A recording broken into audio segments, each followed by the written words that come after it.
Stories unit channel में खुश आमदीद। रानीपुर रेलवे स्टेशन पर ट्रेन चंद मिनट के लिए रुकी और फिर रवाना हुई तो मेरी मंजिल लम्हा बा लम्हा करीब आने लगी। मुझे चंद मिनट बाद आने वाले कस्बे दुनियापुर के स्टेशन पर उतरना था, जहां पर मुसाफिर ट्रेन ने 1 मिनट के लिए रुकना था, इसलिए मैं अपना सामान संभालने लगा। मैंने बर्थ से अपना कंबल लपेटकर बैग में डाला और अखबार भी बैग में रखा। बर्थ से उतरकर सीट पर आ बैठा।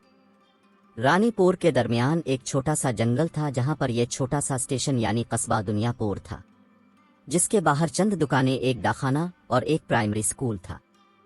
वहां से निस्फ मशरिक की जानिब सड़क थी। सड़क के साथ नहर थी, मगर नहर और सड़क के दरमियान चंद गज का फासला था। वहां घने दरख्तों और झाड़ियों की इतनी बहुतात थी कि सड़क पर चलने वाले को नहर की पट्टी नजर नहीं आती थी, जो सड़क से चंद फुट बुलंद और नाहमवार थी। अलबत्ता नहर किसी दूसरी जानिब की पट्टी से काफी कुशादा थी और उस पर जीप, ट्रैक्टर और कार भी चला करती थी। मुझे इस जगह मेरे एक दोस्त जमींदार मुख्तार अली ने बुलाया था। दावत पर उसने कह दिया था कि मैं अपने नौकर को लेने भेज दूंगा।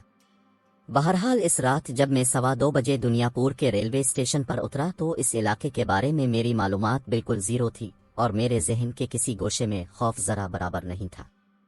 मैं ट्रेन से उतरा तो मेरा ख्याल था कि मुख्तार अली का भेजा हुआ नौकर मेरे इस्तकबाल के लिए वहां मौजूद होगा, लेकिन वहां तो कोई ना था।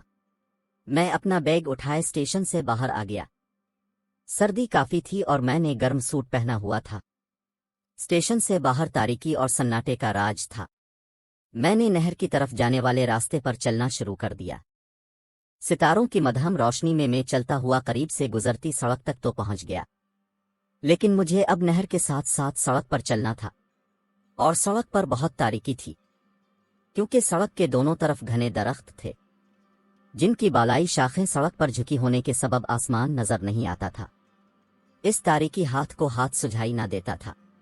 दूर दूर तक किसी आबादी का नामो निशान तक ना था। चुनांचे पहली बार मेरे हवास पर नामालूम सा खौफ तारी होने लगा। इस वीरान और तारीक सड़क पर खुद को तन्हा महसूस करके मुझे मुख्तार अली पर गुस्सा आने लगा, जिसने मेरी रहनुमाई के लिए किसी को भेजना था। सड़क कच्ची थी, इसमें जा बजा गड़े मालूम हो रहे थे। मैं एहतियात से कदम उठाने लगा। अभी चंद ही कदम चला कि दाएं जानिब की झाड़ियों से अजीब सा शोर बुलंद हुआ, जैसे कोई परिंदा फड़फड़ाता है। वो नागहानी आवाज सुनकर मैंने लाशौरी तौर पर रुकते हुए इस तरफ देखा और मेरा दिल धक से रह गया। इस तरफ तारीकी में 2 गोल गोल और बिलोरी आंखें मुझे घोर रही थीं। 1-2 लम्हे के लिए मैं खौफ से अपनी जगह साकित होकर रह गया और मेरा दिल धक धक करने लगा। इन चमकीली आंखों में ऐसी जानलेवा कशिश थी कि मैं इससे निगाहें ना हटा सका, मगर जल्द ही मैंने अपने गुम होते हुए हवास पर काबू पाते हुए जमीन पर जोर से पाँव मारा। वो आंखें फौरन गायब हो गई। मैं चंद लम्हे खड़ा अपने हवास पर काबू पाने की कोशिश करता रहा। फिर मैंने दोबारा चलना शुरू किया ही था कि अचानक मुझे पीछे से घोड़े की टापी सुनाई दी और मैं ठिठक कर रुक गया। शायद कोई सवार आ रहा था। मुझे ख्याल आया कि मैं सवार के हमरा मुख्तार अली के बंगले तक जा सकता हूं। मैंने देखा, मगर तारीकी में कुछ नजर ना आया। शायद वो अभी दूर था, तो मैं इंतजार करने लगा। घोड़े की टापी लम्हा बा लम्हा तेज होती जा रही थी, जिसका मतलब था कि वो उधर ही आ रहा है। मगर काफी देर गुजर गई और सवार ना पहुंचा तो मुझे तो बहुत हैरत हुई, मगर फिर मुझे खौफ सा महसूस होने लगा। इस उजाड़ सड़क पर घोड़े की टापी मावराई आवाज मालूम हो रही थी। अचानक वो आवाज यकदम बंद हो गई। मुझे ऐसे महसूस हुआ कि घोड़ा मुझसे चंद कदम के फासले पर रुक गया है। मैंने आंखें फाड़ फाड़ कर इस तरफ देखने की कोशिश की, मगर घोड़ा नजर ना आया। तुम कहाँ हो घोड़े वाले? मैंने बुलंद आवाज में पुकारा, मगर खौफ के सबब मेरी आवाज कांप रही थी। चंद लम्हों बाद मुझे अपने सामने एक इंसानी ही विलासा दिखाई दिया। वो मुझसे 1 कदम के फासले पर रुक गया। क्या बात है साहिब? इस ह्योले की तरफ से सरसराती हुई आवाज सुनाई दी। मैं यहाँ मुख्तार अली की तरफ आया हूँ। तुम कौन हो? वो तुम्हें मुख्तार अली ने भेजा है। मैं एकदम खुश हो गया। जी हाँ, मुझे आपको लेने के लिए भेजा गया था, मगर स्टेशन पहुंचा गाड़ी तो जा चुकी थी और आप वहां नहीं थे। क्या तुम्हारे पास घोड़ा है? मैंने मुतमईन होते हुए पूछा। मैंने अभी आवाज सुनी थी। नहीं साहिब, घोड़े की क्या जरूरत है? मुख्तार अली साहिब का बंगला यहाँ से ज्यादा दूर तो नहीं है। अच्छा, फिर मैंने ख्याल किया कि हो सकता है घोड़े की टापी मेरा वहम हो। टार्च लाए हो? जवाब में करमू हंसा, मगर उसकी हंसी अल्लाह की पनाह मेरे बदन में सनसनाहट दौड़ा दी। फिर इसकी सर्द सी आवाज़ सुनाई दी, अब साहिब आप पहली बार आए हैं, लेकिन हमें तो रात में भी दिखाई देता है। वो आगे बढ़ा और मैं इसके पीछे चल पड़ा, लेकिन शायद इसकी रफ्तार तेज थी। 2 कदम चलने के बाद ही इसका हिविला मेरी निगाहों से ओझल हो गया और मैं तारीकी में अंधों की मानिंद कदम उठाने लगा।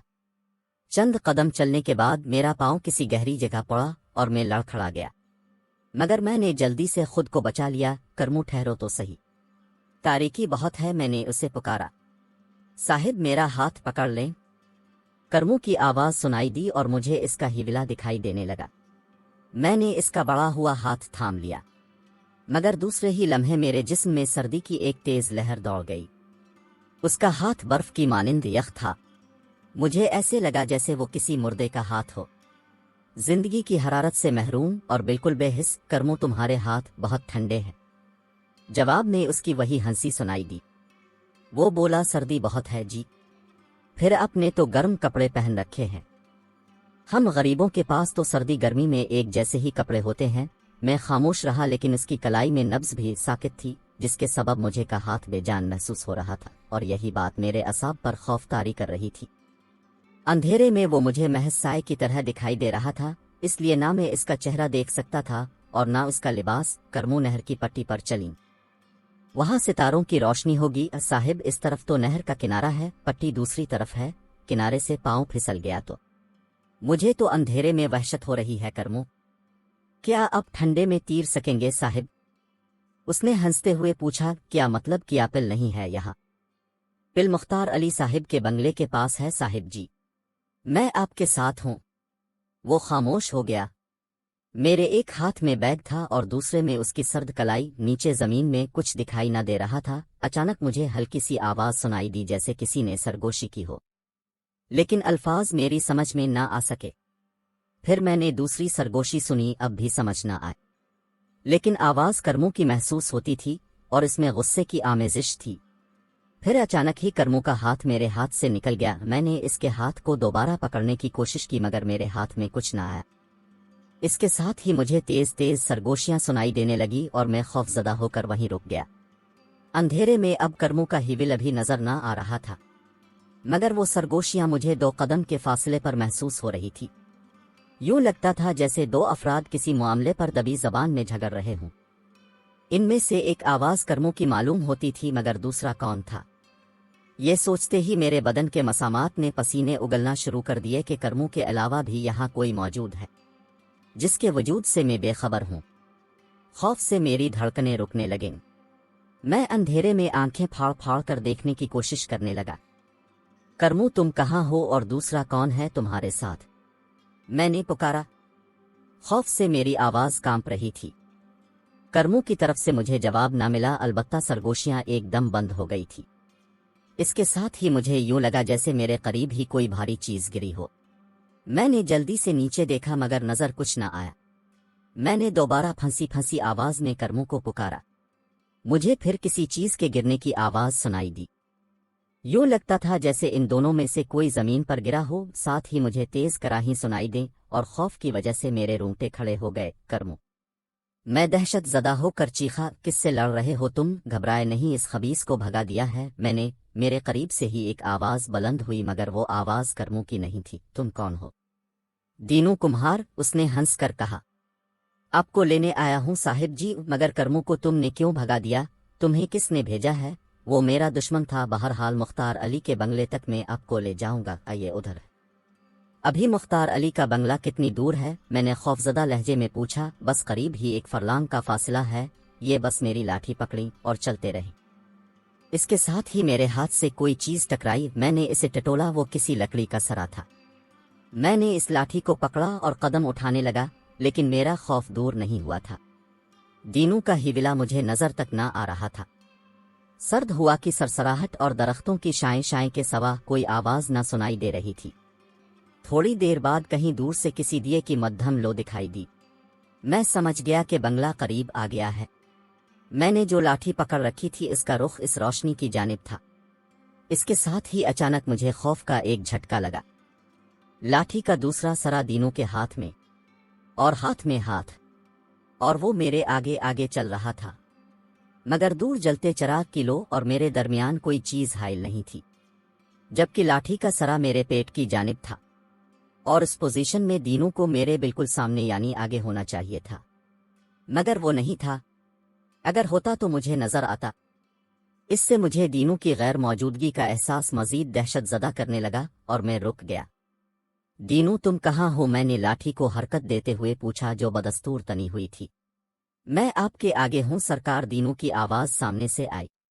मगर तुम मुझे नजर क्यों नहीं आ रहे? अंधेरा बहुत है ना जनाब, बस अब चलते रहे, हम पहुंचने ही वाले हैं। ये दिया कहाँ जल रहा है? हमारी मंजिल पर। घबराने की जरूरत नहीं साहिब, इसकी दोबारा आवाज सुनाई दी, लेकिन मेरी घबराहट कम होने की बजाय बढ़ गई। मुझे अपने पांव वजनी महसूस हो रहे थे और मैं बमुश्किल कदम बढ़ा रहा था। चिराग की लो आहिस्ता आहिस्ता करीब आती जा रही थी और साथ हुआ भी तेज होती जा रही थी। मैंने अपने खौफ पर काबू पाने की कोशिश के तौर पर इससे बातें करना समझा। करमू से तुम्हारी क्या दुश्मनी है और वो मुझे क्यों लेने आया था?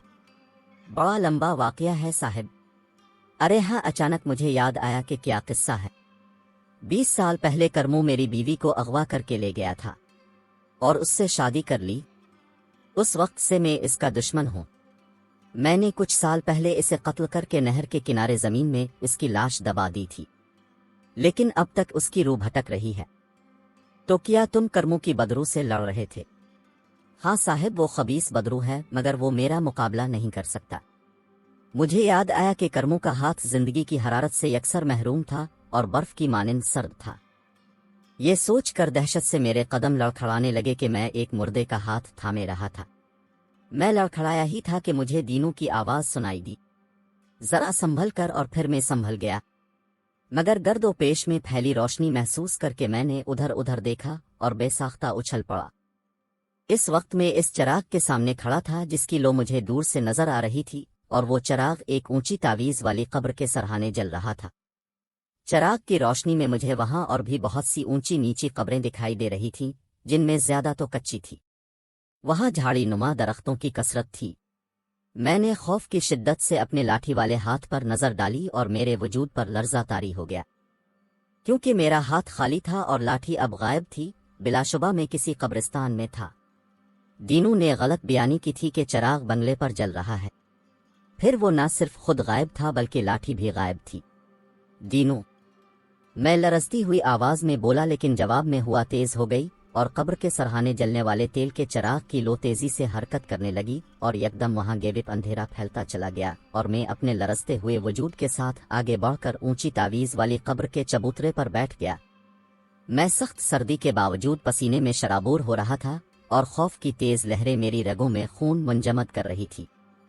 मैं बंगले की बजाय एक कब्रिस्तान में पहुंच चुका था और ये एहसास मेरे दिमाग पर हथौड़े बरसा रहा था कि मैं कब्रिस्तान में हूं।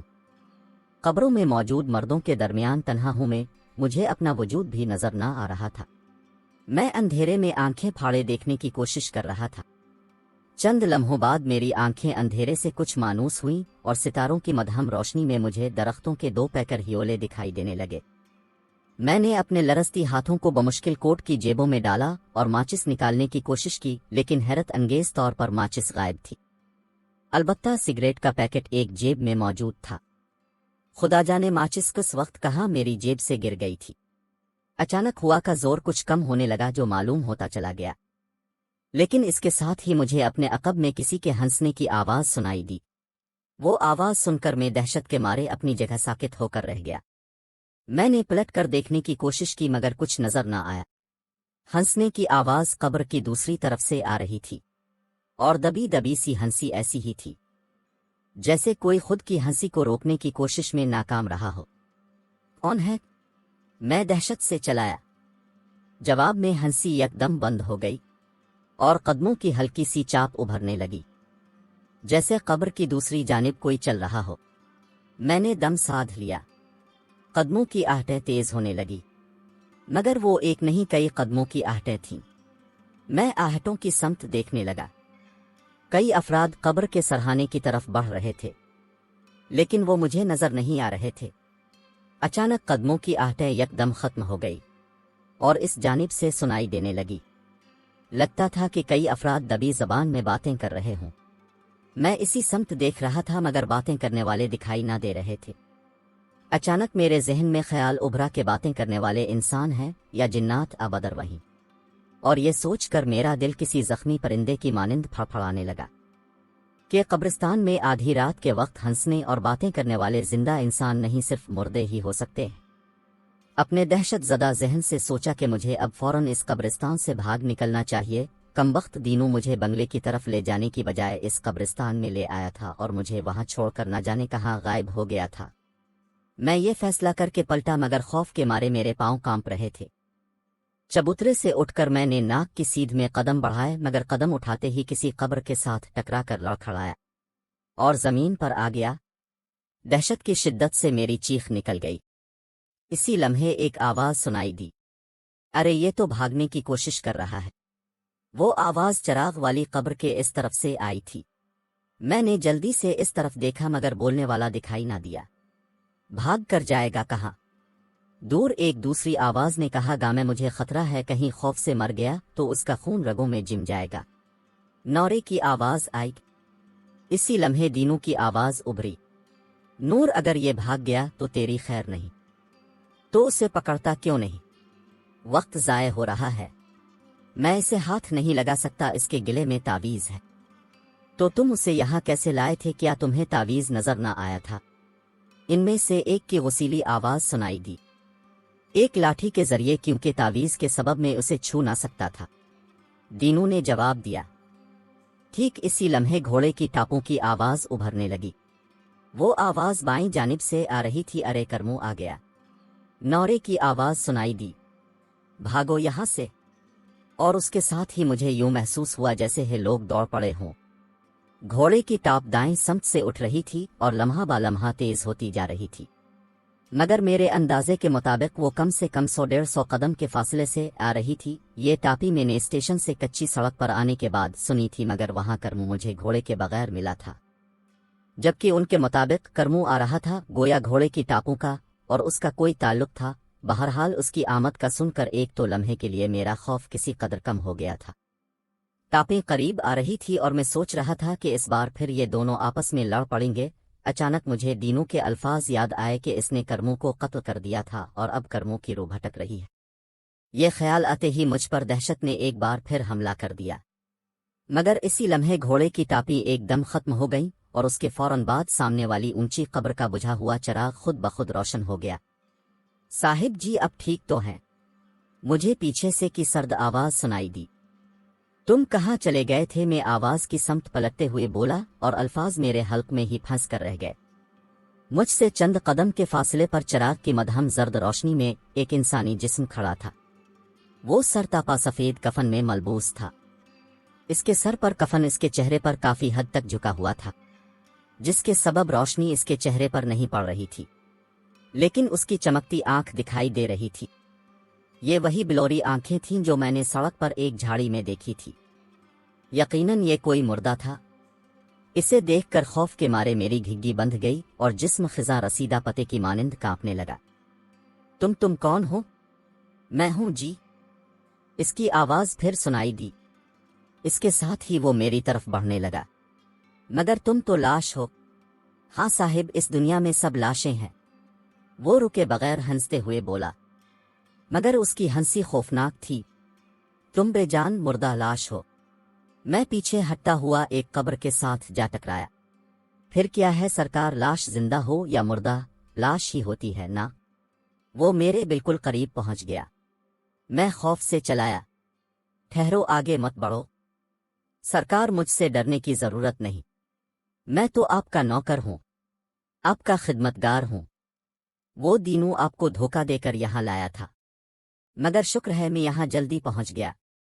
वो आपको मार डालता, वो खून आशाम है, हमेशा ताज़ा खून चूसता है। वो मुझसे 2 कदम के फासले में रुक गया। तो क्या तुम खून नहीं चूसते? ना जी, मैं ऐसा नहीं हूं। वो फिर खौफनाक अंदाज में हंसा। मैं ऐसा काम नहीं करता, वरना अब तक मुख्तार अली चौधरी का खून पी चुका होता। आइए, आपको बंगले में ले चिल्लो, देर हो जाएगी। फिर इस दीनू का भी भरोसा नहीं, मुझे देखकर वो भाग गया है, मगर हो सकता है कि वो वार करे। दहशत से मेरी रगों में खून खुश्क हुआ जा रहा था। لیکن اس کی بات سن کر میرے خوف زدہ ذہن میں نہ جانے کیسے خیال آ گیا تھا کہ خون آشام دینوں سے بچنے کے لیے مجھے کفن پوش کرموں کے ساتھ ہی چل دینا چاہیے، اور اس کی باتوں سے بھی یہی ظاہر ہوتا ہے کہ وہ خون آشام نہیں ہے۔ چنانچہ میرا خوف 5-10% تک کم ہو گیا کہ کرموں سے مجھے کوئی خطرہ نہیں، اور بنگلے پر پہنچنے کے لیے اس ہولناک قبرستان میں وہی ایک واحد سہارا تھا۔ میں نے سوچا بنگلے تک نہ پہنچا تو پھر بھی کم سے کم میں خون آشام بدروحوں کے اس مقام سے تو نکل جاؤں گا۔ مجھے خاموش پا کر کفن پوش کرموں ناگوار لہجے میں کہنے لگا، کیا سوچنے لگے صاحب جی؟ جلدی کیجئے، مجھے سونا بھی ہے، نورا بھی میرے انتظار میں جاگ رہی ہوگی۔ یہ نورا کون ہے کرموں؟ میں نے چونکتے ہوئے پوچھا۔ راستے میں بتا دوں گا سرکار، میرے پیچھے چلیے، اس کی آواز سنائی دی، پھر وہ بائیں جانب موڑ کر چلنے لگا۔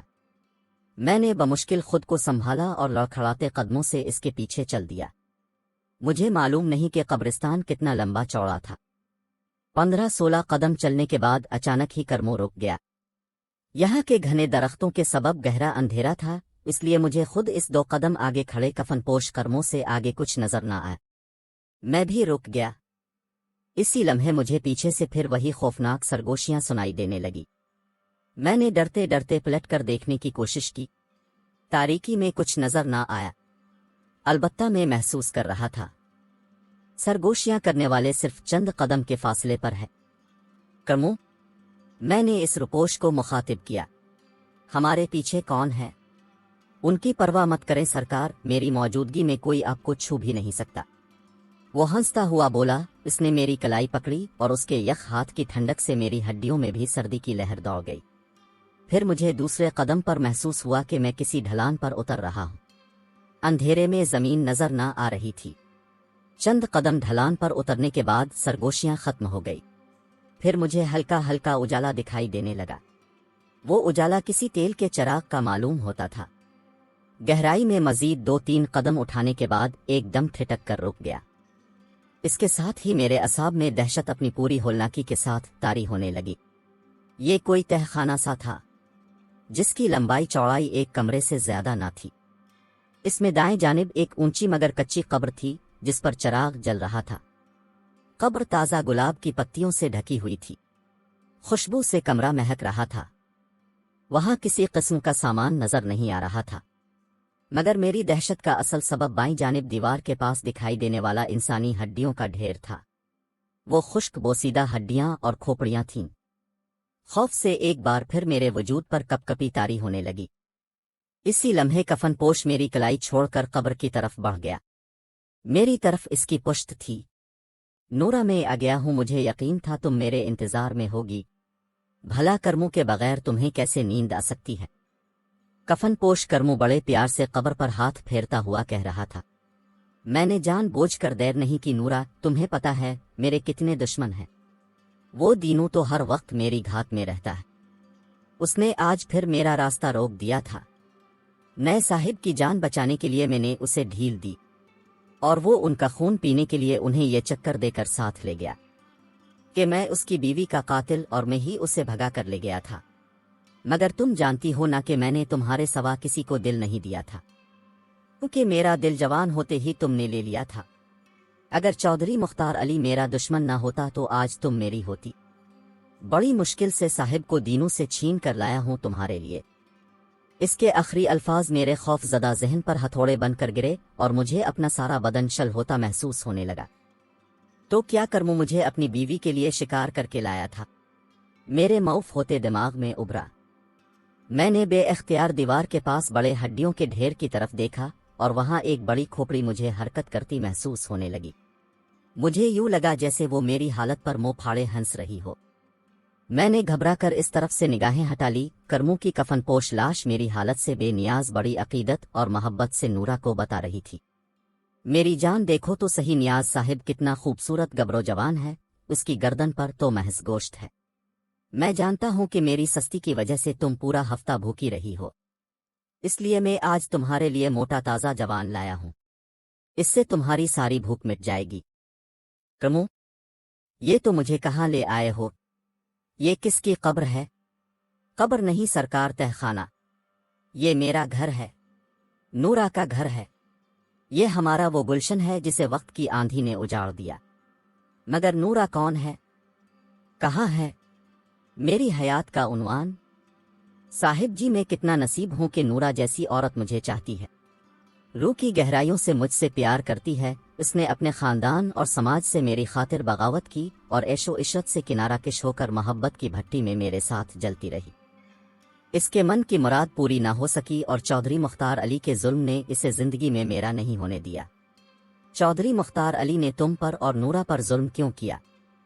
صاحب جی، میری نورا کو بھوک لگی ہے، وہ پہلے ہی مجھ سے خفا ہے، اسے آج غذا نہ ملی تو مجھ سے ہمیشہ کے لیے منہ موڑ لے گی۔ پتہ نہیں کہاں چلی گئی ہے جو جواب ہی نہیں دے رہی۔ شاید میرا انتظار کرتے کرتے سو گئی ہے یا میری تلاش میں باہر کہیں بھٹکتی پھر رہی ہوگی۔ اس کے جواب پر میں چونکا اور میرے ذہن میں سوال ابھرا کہ کیا نورا بھی بدرو ہے؟ اچانک تہ خانے کی خاموش فضا میں کسی کی گہری سانس سنائی دی۔ میں نے بوکھلا کر چاروں طرف دیکھا مگر اس کفن پوش لاش کرموں کے علاوہ اور کچھ نہ تھا جو میری طرف پشت کیے قبر کے پاس تھا۔ گہری سانسیں مسلسل ابھر رہی تھیں، یوں لگ رہا تھا جیسے کوئی ہانپ رہا ہو۔ بری طرح میں سہم گیا اور میرے ذہن میں چھائی دہشت میں ایک دم اضافہ ہو گیا۔ میں لڑکھڑاتے قدموں سے پیچھے ہٹا مگر کسی سے ٹکرا گیا اور خوف کے مارے میری چیخ نکل گئی۔ مجھے یوں لگا جیسے میرے پیچھے کوئی انسانی جسم موجود تھا جس سے میری پشت ٹکرائی تھی۔ میں لڑکھڑاتا ہوا تہ خانے کے فرش پر گر گیا۔ اس سے پہلے کہ میرے حواس بالکل ہی جواب دے جاتے، مجھے ایک آواز سنائی دی، کرمو تم کہاں تھے میری زندگی کے مالک؟ اتنی دیر لگا دی تم نے آنے میں، بھلا کوئی اپنے محبوب سے اتنی دیر بھی دور رہتا ہے کیا؟ تمہیں احساس نہیں تھا کہ میں تمہارے انتظار میں سولی پر لٹکتی رہوں گی؟ تم آ گئی نورا، کیا کرتی میری جان، تم نے دیر ہی اتنی کر دی تھی۔ ایک ایک پل قیامت بن گیا تھا میرے لیے۔ میں گھبرا کر تمہاری تلاش میں نکل گئی کہ کہیں سے دینوں سے تمہارا ٹکراؤ نہ ہو گیا ہو۔ میں نے اسٹیشن تک تلاش کیا اور تم نہ ملے تو حویلی چلی گئی، یہ سوچ کر کہیں انتقام کی آگ میں تمہیں اپنے مجرم کی طرف جانے پر مجبور تو نہ کر دیا ہوگا۔ وہ پراسرار نسوانی آواز یقیناً نورا کی تھی، مگر اب وہ میرے پیچھے کی بجائے قبر کی سمت سے سنائی دے رہی تھی۔ میں تہ خانے کے فرش پر بیٹھا اس کی آواز سن رہا تھا جو مجھے نظر نہیں آ رہی تھی، اور خوف سے میرا بدن پسینے میں تر ہوتا جا رہا تھا۔ قبر پر رکھے چراغ کے لو بالکل ساکت تھی، اس کی زرد روشنی میں مجھے قبر کے پاس کرموں تو نظر آ رہا تھا مگر اس کا سایہ فرش پر نہیں پڑ رہا تھا۔ شاید بد روحوں کا سایہ ہوتا ہی نہیں نورا، انتقام کی آگ تو ہر وقت مجھے جھلسائے رکھتی ہے مگر مجھے پہلے تمہاری غذا کا انتظام کرنا تھا، اس لیے حویلی نہیں گیا۔ حویلی جاتا تو آج تم بھوکی رہ جاتی اور شکار کو دینوں لے جاتا۔ اس نے کچھ دیر کے لیے شکار پر قبضہ کر لیا تھا اور اس سے شکار واپس لینے کے لیے مجھے ترکیب لڑانے میں دیر ہو گئی، ورنہ میں تو کب کا یہاں پہنچ گیا ہوتا۔ بس میں نے کہہ دیا مجھ سے زیادہ دور نہ رہا کرو، ورنہ کسی دن تمہاری نورا ہمیشہ کے لیے تم سے جدا ہو جائے گی۔ مجھے تمہاری ایک پل کے لیے جدائی منظور نہیں۔ اچھا، آئندہ تمہیں کوئی شکو نہیں ہوگا۔ وعدہ پکا وعدہ؟ یہ کون ہے کرمو؟ یہ مختار علی کا مہمان ہے، کیا تمہیں پسند نہیں آیا؟ میرا خیال ہے تمہارے لیے 2 دن کافی رہیں گے، تیسرے دن پھر اس کی جگہ کوئی نیا شکار آ جائے گا تمہاری بھوک مٹانے کے لیے۔ واہ کتنا خوبصورت اور موٹا تازہ ہے، آج سے پہلے اتنا موٹا تازہ شکار مجھے نصیب نہیں ہوا۔ تو میرا کتنا خیال رکھتے ہو کرمو، اسے تو دیکھ کر ہی میرے منہ میں پانی بھر آیا۔ جی چاہتا ہے کہ ایک ہی بار میں ختم کر لوں مگر میں اسے کئی دن چلاؤں گی، مزے مزے سے استعمال کروں گی۔ کاش تم بھی کچھ چکھ لو۔ نہیں رانی، اگر مجھے اس کا چسکا پڑ گیا تو میرے لیے کون شکار کرنے جائے گا؟ کیوں، میں کس لیے ہوں؟ تم حکم تو کرو، میں روزانہ تمہارے لیے تازہ شکار لاؤں گی۔ اچھا چھوڑو، ان کھانے کی تیاری کرو، وقت بہت کم رہ گیا ہے، ورنہ کل رات کا انتظار کرنا پڑے گا تجھے۔ پھر وہ پلٹا اور میری طرف بڑھا۔ اب روشنی اس کی پشت کی طرف تھی، اس لیے مجھے اس کا چہرہ نظر نہ آیا، لیکن مجھے اسے اپنی طرف بڑھتے دیکھ کر ہی میری رگوں میں خوف سے خون منجمد ہونے لگا۔ میں سمجھ چکا تھا کہ اب میرا حشر بھی ان لوگوں جیسا ہونے والا ہے جن کی ہڈیاں اور کھوپڑیاں دیوار کے پاس جمع تھی۔ دہشت کے مارے میرا وجود بری طرح لرزنے لگا اور حلق خشک کانٹا بن گیا۔ ہاں سرکار، میری نورا کئی دن سے بھوکی ہے۔ میں بھلا کیسے برداشت کر سکتا ہوں کہ میرے ہوتے ہوئے وہ بھوکی رہے؟ مگر میری آواز حلق میں پھنس گئی۔ دہشت کی شدت سے میں مزید ایک لفظ بھی نہ کہہ سکا، اور کرمو میرے قریب آ گیا۔ صاحب، اب تو جانتے ہیں کہ غیرت مند شوہر وہ ہوتا ہے جو بیوی کو گھر بیٹھے روٹی کپڑا مہیا کرے۔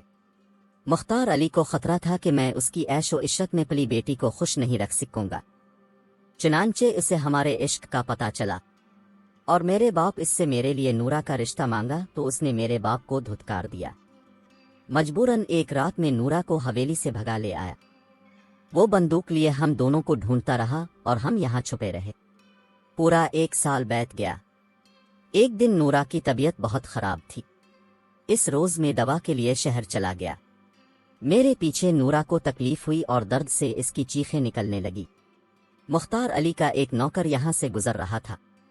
اس نے گھر میں جھانکا اور نورا کو دیکھ کر مختار کو اطلاع کر دی تو مختار علی نے مجھے اور نورا کو مار ڈالا اور یہاں پر ہی دفن کر دیا۔ اچانک نورا چیخی، وقت ضائع مت کرو۔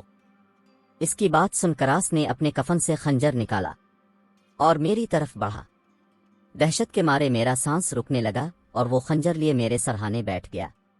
مگر ٹھیک اسی لمحے چراغ ایک دم بجھ گیا اور میرے حواس بھی معطل ہو گئے۔ اذان کی آواز سن کر مجھے ہوش سا آ گیا۔ میرے آس پاس کوئی نہ تھا۔ میں سڑک پر کھڑا تھا اور اسٹیشن کی مسجد سے فجر کی اذان ہو رہی تھی۔ میرا دماغ معوف ہو کر رہ گیا اور میں لڑکھڑاتا ہوا زمین پر آ گیا۔